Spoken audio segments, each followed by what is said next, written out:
행복한 노후를 위해 가장 필요한 것은 무엇일까요? 건강, 돈, 친구. 물론 모두 중요합니다. 하지만 더 근본적인 진실이 있습니다. 많은 분들이 노년의 행복을 위해 무엇을 더 해야 하는가에 집중합니다. 더 많은 돈, 더 좋은 건강식품, 더 넓은 인맥을 만들려고 애쓰시죠. 그런데 이상하게도 열심히 더 하려고 애쓸수록 마음은 오히려 지치고 복잡해집니다. 집을 새로 꾸미려면 새 가구를 들이기 전에 먼저 낡은 가구를 정리해야 하듯, 식물을 잘 키우려면 물을 주기 전에 시든 잎을 잘라내야 하듯, 행복한 노후 또한 더하기보다 빼기에서 시작됩니다. 저는 지난 30년 동안 수많은 시니어분들을 만나며 한 가지 놀라운 공통점을 발견했습니다. 80세, 90세까지 건강하고 행복하게 사시는 분들은 예외 없이 줄일 줄 아는 지혜를 가지고 계셨던 것입니다. 즉, 많이 가진 분이 아니라 덜어낼 줄 아는 분들이야말로 더 행복한 노후를 완성하신 분들이었습니다. 오늘 제가 말씀드릴 5가지는 내려놓기의 기술입니다. 단순히 포기하는 게 아닙니다. 무엇을 버리고 무엇을 남길지 현명하게 선택하는 일입니다. 이 선택의 지혜가 여러분의 남은 인생을 완전히 바꿔놓을 겁니다. 지금부터 행복한 노년으로 가는 길의 비밀을 함께 풀어가 보겠습니다.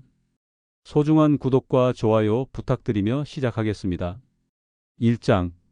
끝없는 욕심을 줄여라. 제가 만난 한 분은 평생 교사로 근무하신 분이었습니다.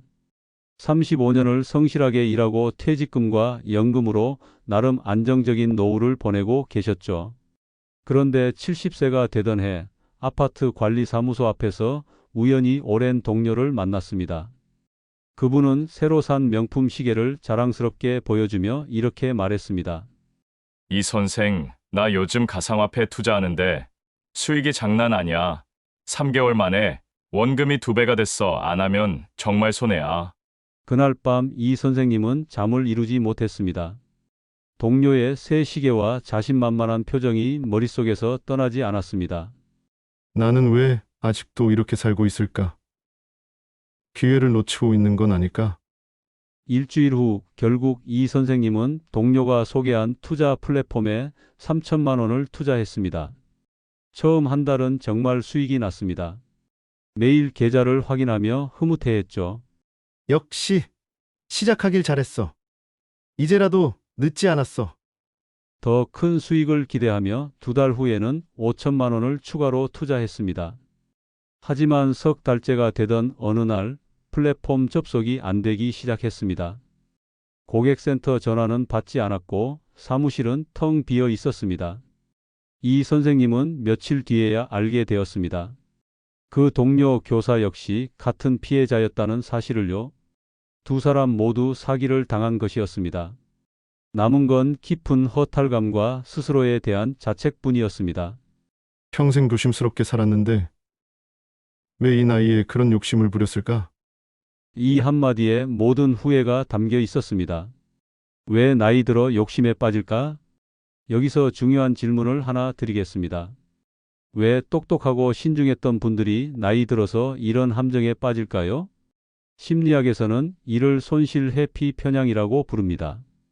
나이가 들수록 내가 가진 것을 잃지 않아야 한다는 불안감이 커집니다. 동시에 이제 기회가 많지 않다는 조급함도 생깁니다. 이 2가지 감정이 만나면 역설적으로 더 위험한 선택을 하게 됩니다.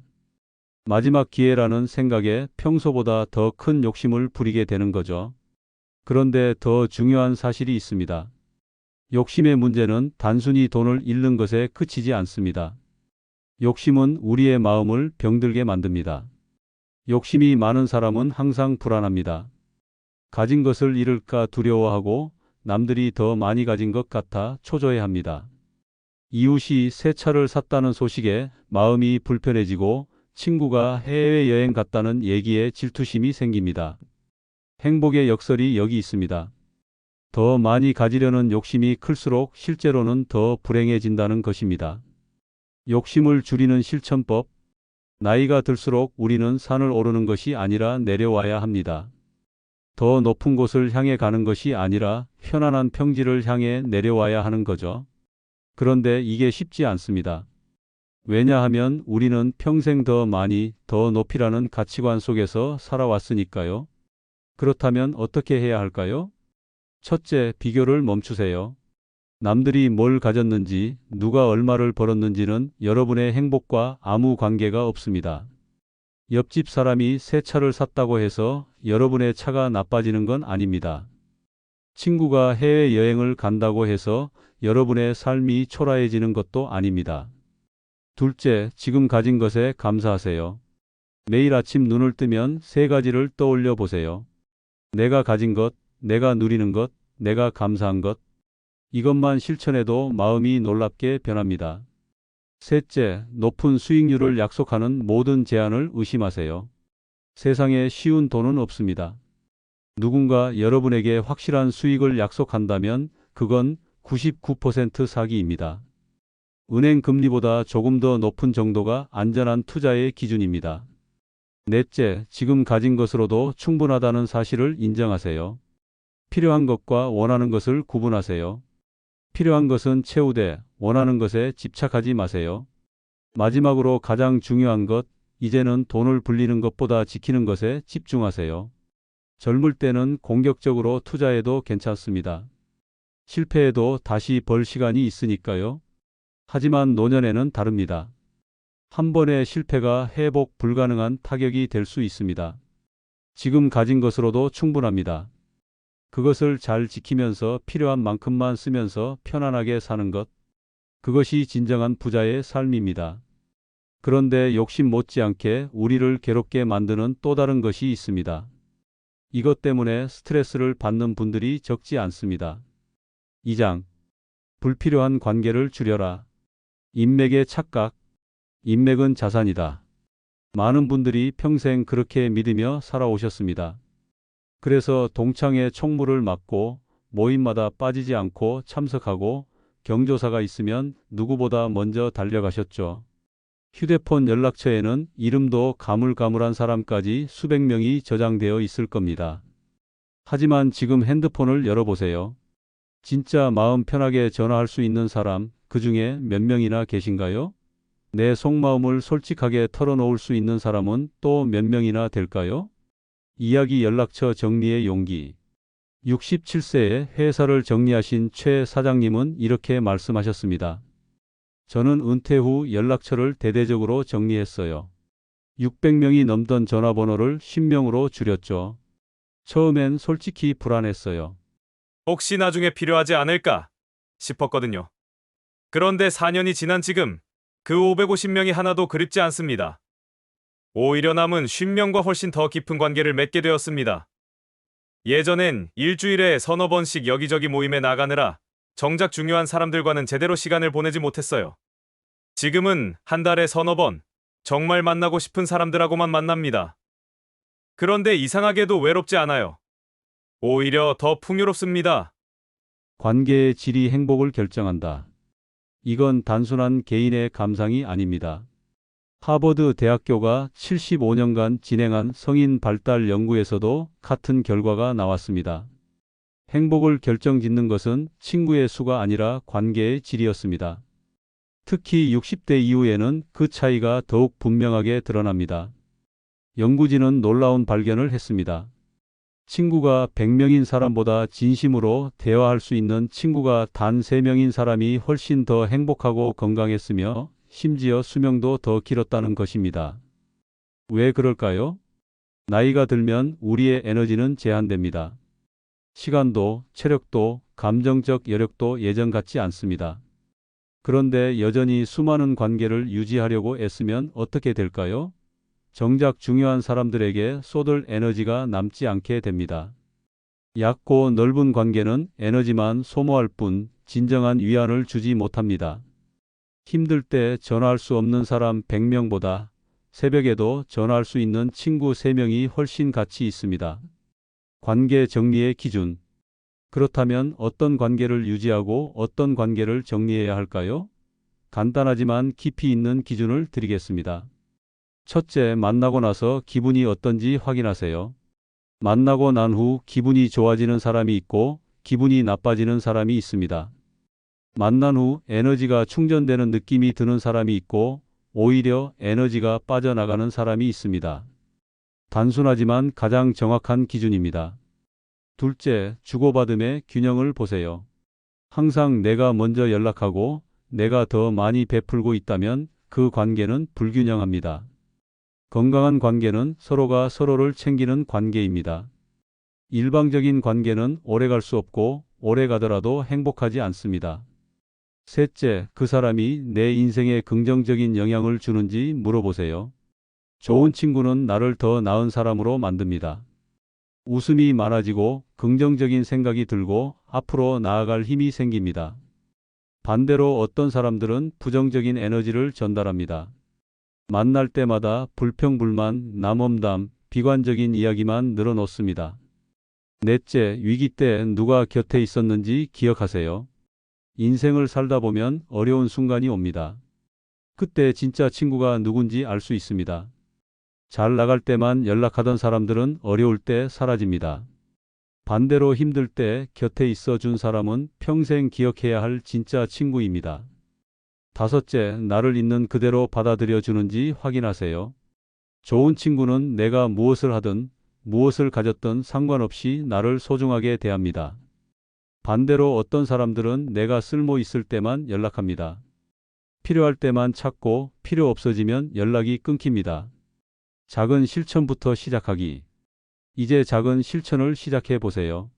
오늘 밤 잠들기 전에 휴대폰 연락처를 한번 열어보세요. 이름을 하나씩 보며 스스로에게 물어보세요. 이 사람과의 관계가 나에게 여전히 의미가 있는가? 대답이 망설여진다면 그 관계는 정리 대상입니다. 물론 바로 연락처를 지우라는 게 아닙니다. 다만 더 이상 그 관계를 유지하기 위해 애쓰지 마세요. 억지로 연락하지 말고 의무감으로 만나지 마세요. 경조사도 마찬가지입니다. 정말 축하해 주고 싶은 사람, 정말 위로해 주고 싶은 사람의 경조사만 참석하세요. 의무감으로 가는 자리에서는 어차피 진심이 전해지지 않습니다. 그리고 정리한 관계에 쓰던 시간과 에너지를 진짜 소중한 사람들에게 쏟으세요. 일주일에 한 번 진짜 중요한 사람에게 전화해 보세요. 요즘 어떻게 지내? 한마디면 충분합니다. 신기하게도 그렇게 관계를 정리하고 나면 마음이 훨씬 편안해집니다. 주말이 여유로워지고 불필요한 지출도 줄어듭니다. 무엇보다 진짜 소중한 사람들과 더 깊은 관계를 맺을 수 있습니다. 나이가 들수록 넓은 인맥보다 깊은 우정이 훨씬 행복한 노년을 만듭니다. 하지만 관계를 줄였다고 다가 아닙니다. 아마 여러분도 무심코 하는 이 행동 때문에 남은 소중한 관계가 서서히 망가질 수도 있습니다. 3장. 넘치는 말을 줄여라. 말이 많아지는 노년. 여러분 주변에 이런 분 한 분쯤 계시죠? 만날 때마다 같은 이야기를 반복하거나 옛날 무용담이나 자식 자랑으로 대화의 대부분을 채우는 분들이요. 그런 분을 만나면 처음엔 반갑다가도 시간이 지나면 왠지 피곤해지는 경험 있으셨을 겁니다. 사실 이건 단순히 말이 많다는 문제가 아닙니다. 심리학에서는 이를 정보 과잉 공유 현상이라고 부릅니다.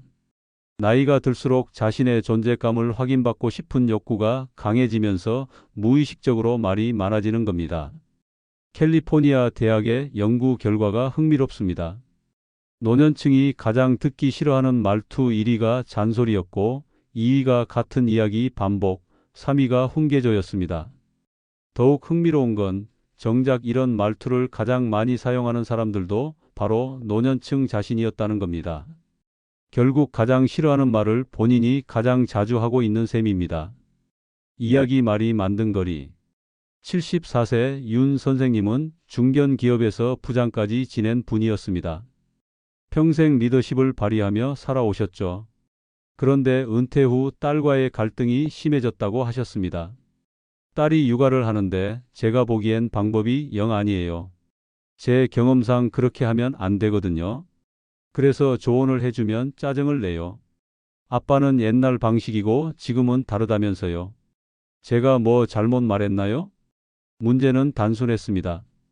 그분의 말은 조언이 아니라 간섭이었고 대화가 아니라 일방적인 설교였던 겁니다. 은퇴 후에도 윤 선생님은 여전히 상사의 말투로 딸을 대하고 있었던 거죠. 애 재울 때 불 켜놓으면 안 돼. 내가 애 새 키워봐서 아는데 그렇게 하면 나중에 버릇 나빠져. 내 말 안 들으면 나중에 후회할 거야. 딸은 점점 아버지의 전화를 피하기 시작했습니다. 명절에 방문하는 횟수도 줄어들었습니다. 손주를 보여주는 것도 꺼려했습니다. 윤 선생님은 이해할 수 없었습니다. 좋은 말 해주는데 왜 피할까? 하지만 딸의 입장에서는 달랐습니다. 아버지의 말은 좋은 말이 아니라 무시로 느껴졌던 겁니다. 너는 아직 모른다. 내가 더 잘 안다. 내 말을 들어라는 메시지만 전달되었던 거죠. 줄여야 할 말들. 그렇다면 구체적으로 어떤 말을 줄여야 할까요? 첫째, 잔소리를 줄이세요. 그게 아니지. 그러니까 말이야. 내가 몇 번을 말했어. 이런 표현은 관계를 피곤하게 만듭니다. 특히 성인이 된 자녀에게 하는 잔소리는 백해무익합니다. 그들도 이미 어른입니다. 스스로 판단하고 결정할 수 있습니다. 둘째, 반복을 줄이세요. 같은 이야기를 여러 번 하는 것만큼 관계를 망치는 것도 없습니다. 사람들은 같은 이야기를 2번 들을 때 내용보다 지루함을 더 크게 느낍니다. 이 얘기 전에 했었나?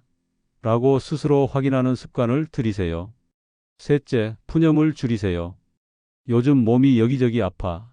요즘 젊은 것들은 세상 참 각박해졌어. 부정적인 말은 듣는 사람의 에너지를 빼앗습니다. 특히 가족에게 하는 푸념은 그들에게 죄책감을 줍니다. 넷째, 충고를 줄이세요. 묻지 않은 조언은 간섭입니다. 누군가 조언을 구할 때까지 기다리세요. 그게 아니라면 그냥 들어주는 것으로 충분합니다. 그래서 어떻게 됐어?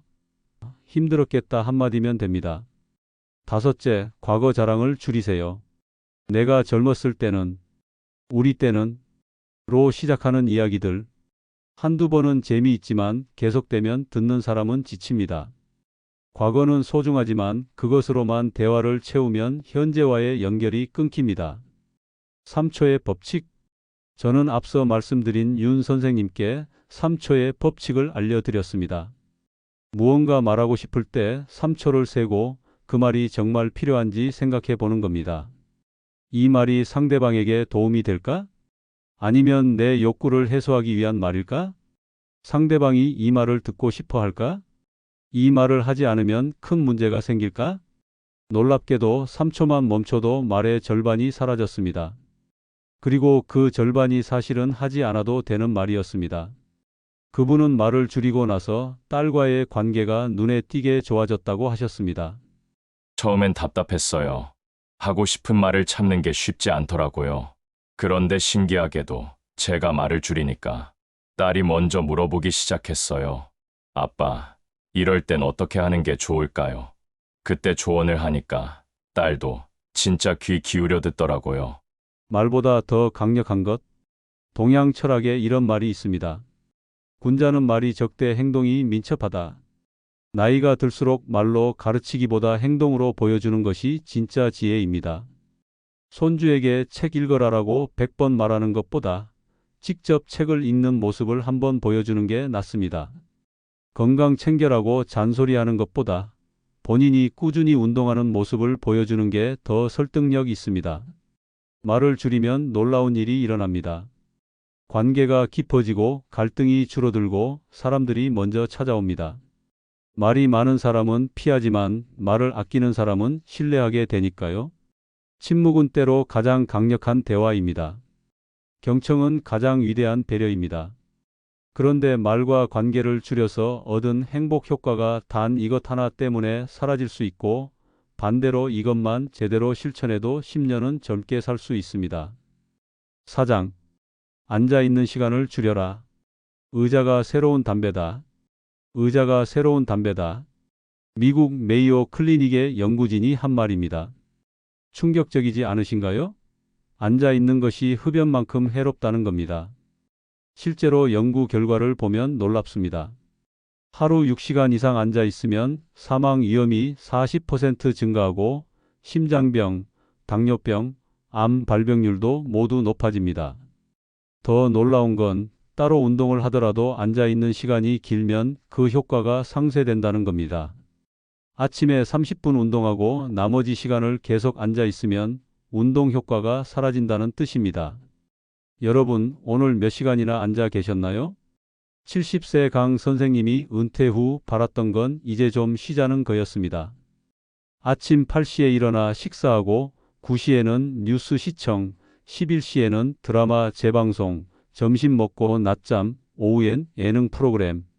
일 안 하고 쉬는데 이렇게 편할 수가 없어요. 그가 웃으며 이렇게 말할 때만 해도 그건 정말 행복한 노년의 시작처럼 보였죠. 그런데 8개월쯤 지나자 이상한 증상들이 나타나기 시작했습니다.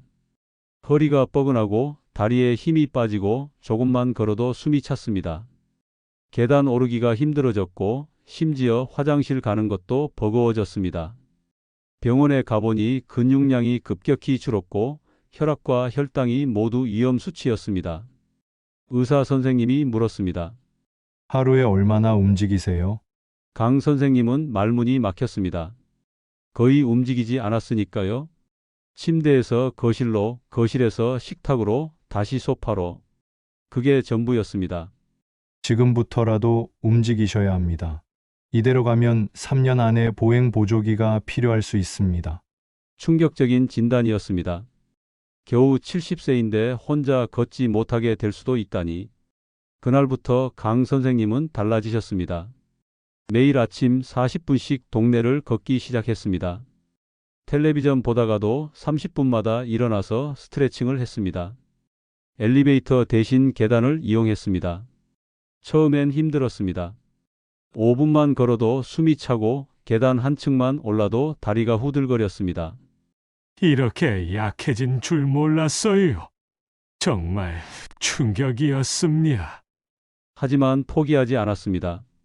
조금씩 천천히 꾸준히 움직였습니다. 3개월 후 다시 병원에 갔을 때 놀라운 변화가 있었습니다. 근육량이 늘었고 혈압이 정상으로 돌아왔고 혈당도 개선됐습니다. 6개월 후에는 더 큰 변화가 있었습니다. 동네 등산로를 오를 수 있게 됐고 손주를 안아 올릴 수 있게 됐습니다. 무엇보다 살아있다는 느낌이 들었습니다. 진짜 위기였어요. 조금만 늦었어도 평생 누워 지냈을 겁니다. 움직임이 이렇게 중요한 줄 몰랐습니다. 움직임의 과학. 이것이 바로 움직임의 힘입니다. 우리 몸은 움직이도록 설계되어 있습니다. 가만히 있으면 녹슬고 움직이면 살아납니다. 최근 연구 결과가 이를 증명합니다. 하루에 앉아 있는 시간을 단 30분만 줄여도 혈압이 뚜렷하게 낮아진다는 겁니다. 심지어 운동을 따로 하지 않아도 그냥 자주 일어나서 몸을 움직이는 것만으로도 운동 효과와 비슷한 변화를 보인다고 합니다. 100세 이상 장수하는 사람들을 연구한 결과 이들의 공통점은 끊임없이 움직인다는 것이었습니다. 밭을 가꾸고 집을 청소하고 동네를 걸어 다닙니다. 특별한 운동을 하는 게 아니라 그냥 계속 움직이는 겁니다. 더 놀라운 사실은 격렬한 운동이 필요 없다는 점입니다. 단지 앉아 있지 않는 것만으로도 건강이 좋아집니다. 서 있으면 다리 근육이 움직이고 심장이 조금 더 빨리 뛰며 혈액이 온몸으로 순환하기 시작합니다. 그 결과 신진대사가 활발해지고 몸 안에 독소가 빠져나갑니다. 실천 가능한 움직임 전략. 그렇다면 서는 것보다 더 좋은 건 뭘까요? 바로 걷는 것입니다. 걷기는 가장 완벽한 운동입니다. 특별한 장비도 필요 없고 돈도 들지 않고 누구나 할 수 있습니다. 매일 30분씩 걷는 것만으로도 심장병 위험이 40% 줄어든다고 합니다. 당뇨병 예방에도 탁월하고 치매 예방에도 효과적입니다. 무엇보다 걷기는 정신 건강에도 좋습니다. 걷다 보면 머리가 맑아지고 기분이 좋아지고 스트레스가 해소됩니다. 그저 두 다리를 움직이는 것만으로 몸과 마음이 동시에 젊어지는 것입니다. 하지만 현실적으로 매일 30분씩 걷기가 쉽지 않을 수 있습니다. 날씨가 좋지 않을 때도 있고 무릎이 아플 수도 있습니다. 그럴 때는 어떻게 해야 할까요? 첫째, 30분 법칙을 실천하세요. 30분 이상 앉아 있지 마세요. 타이머를 맞춰놓고 30분마다 일어나서 3분만 움직이세요. 화장실 다녀오기, 물 마시기, 창밖 보기, 간단한 스트레칭. 뭐든 좋습니다. 둘째, 일상을 운동으로 바꾸세요. 설거지할 때 까치발 들기, 양치질하면서 스쿼트하기, 빨래 널면서 팔 스트레칭하기. 특별히 운동 시간을 내지 않아도 일상이 운동이 될 수 있습니다. 셋째, 계단을 친구로 만드세요. 엘리베이터 대신 계단을 이용하세요. 처음엔 한 층만, 익숙해지면 두 층, 세 층. 계단 오르기는 가장 효과적인 하체 운동입니다. 넷째, 서서 하는 습관을 만드세요. 전화 통화는 서서 하세요. 텔레비전 광고 시간에는 일어나세요. 책을 읽을 때도 가끔 서서 읽어보세요. 다섯째, 목표를 작게 시작하세요. 처음부터 30분 걷기는 부담스러울 수 있습니다. 5분부터 시작하세요. 5분이 익숙해지면 10분, 10분이 익숙해지면 15분. 천천히 늘려가면 됩니다. 여섯째, 동료를 만드세요. 혼자 걷기 힘들면 친구를 만드세요. 같이 걷는 사람이 있으면 훨씬 즐겁고 꾸준히 할 수 있습니다. 지금 바로 시작하세요. 오늘부터 시작해 보세요. 이 영상을 다 보시고 나시면 일어나서 집안을 한 바퀴 걸어보세요. 그게 건강하고 행복한 노년을 향한 첫걸음입니다. 기억하세요. 80세까지 걸을 수 있느냐, 없느냐가 삶의 질을 완전히 바꿉니다. 걷지 못하면 독립적인 삶이 불가능합니다. 누군가의 도움 없이는 살 수 없게 됩니다.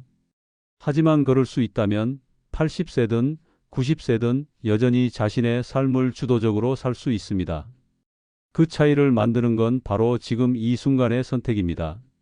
그런데 아무리 열심히 움직여도 먹는 것을 잘못하면 소용이 없습니다. 특히 우리가 매일 먹는 이것 때문에 건강이 더욱 나빠지는 경우가 많습니다. 5장. 탄수화물을 줄여라. 밥심의 역설. 밥심으로 산다. 우리 세대가 평생 들어온 말입니다. 그래서 반찬이 없어도 밥만은 꼭 챙겨 먹습니다. 그런데 나이가 들면 바로 이 밥심이 오히려 건강을 해칠 수도 있습니다. 나이가 들면 입맛이 줄고 반찬을 여러 가지 차리기도 귀찮고 혼자 먹는 밥상은 더욱 그렇습니다. 그래서 많은 어르신들이 김치 하나, 장아찌 하나로 밥만 드십니다. 그리고 밥, 국수, 빵, 떡. 우리가 식사 대용으로 간단히 먹는 음식들은 대부분 탄수화물입니다. 문제는 이렇게 탄수화물 위주로 식사하면 몸에 필요한 영양소가 부족해진다는 겁니다. 밥만 먹다가 건강이 안 좋아진 분이 계십니다. 75세 한 여사님은 남편을 떠나보낸 후 혼자 사십니다.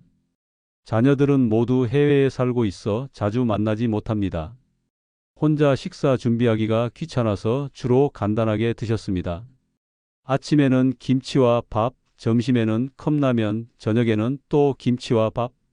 가끔 냉동만두를 삶아 먹거나 즉석밥을 데워 먹는 게 전부였습니다.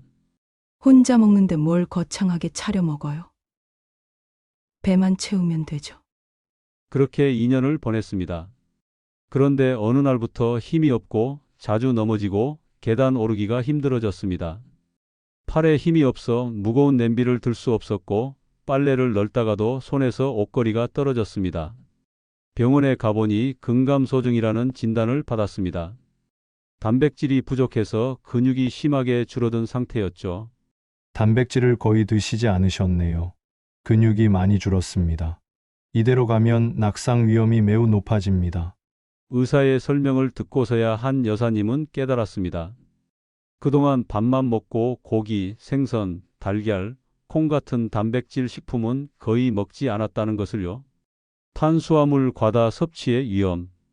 근육은 단순히 힘의 문제가 아닙니다. 근육이 부족하면 넘어지기 쉽고 혈당 조절이 어려워지고 심장과 면역력까지 약해집니다. 즉, 단백질이 부족하면 몸이 빠르게 늙는다는 뜻입니다. 그런데 우리나라 어르신들의 식단을 보면 탄수화물이 70% 이상입니다. 단백질은 턱없이 부족하고 채소와 과일도 충분하지 않습니다. 더 심각한 건 탄수화물 과다 섭취가 당뇨병, 고혈압, 심혈관 질환의 주요 원인이라는 점입니다. 특히 흰 쌀밥, 흰 빵, 흰 국수 같은 정제 탄수화물은 혈당을 급격히 올려 췌장에 부담을 줍니다. 올바른 노년의 식단. 그렇다면 노년에는 어떻게 먹어야 할까요? 한국영양학회는 노년층을 위한 5색 균형 식단을 제안합니다. 첫째, 곡류입니다. 흰 쌀밥만 먹지 마세요. 현미, 보리, 귀리 등 잡곡을 섞으세요. 식이섬유가 풍부해서 혈당이 천천히 오릅니다. 그리고 양을 줄이세요. 평소 먹던 밥의 70% 정도면 충분합니다.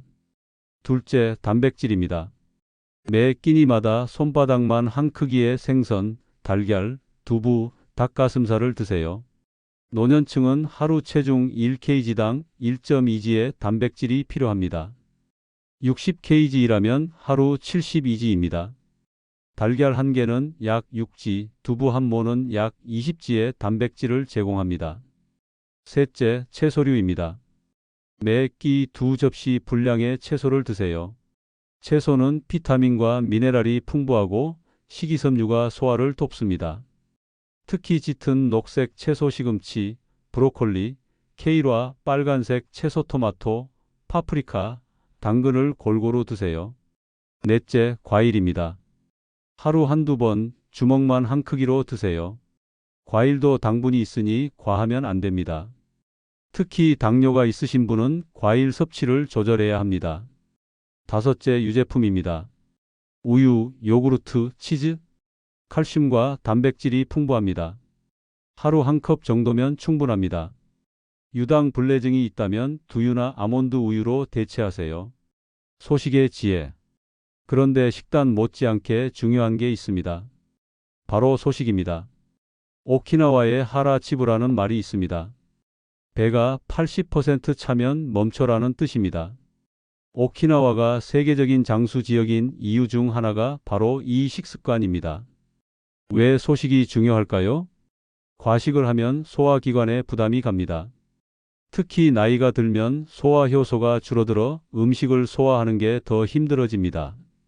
과식은 혈당을 급격히 올리고 혈압을 높이고 숙면까지 방해합니다. 하지만 여기서 주의할 점이 있습니다. 소식한다고 해서 영양실조가 되면 안 됩니다. 양은 줄이되 질은 높여야 합니다. 즉, 적게 먹되 제대로 먹어야 합니다. 실천 가능한 식사 전략.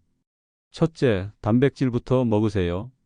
식사할 때 밥부터 먹지 마시고 반찬 단백질부터 먹으세요. 그러면 자연스럽게 밥을 적게 먹게 됩니다. 둘째, 작은 그릇을 사용하세요. 큰 그릇에 담으면 많이 먹게 됩니다. 작은 그릇에 담으면 적게 먹어도 만족감을 느낍니다. 셋째, 천천히 씹으세요. 한 입에 30번 씹으세요. 천천히 먹으면 포만감이 빨리 오고 소화도 잘 됩니다.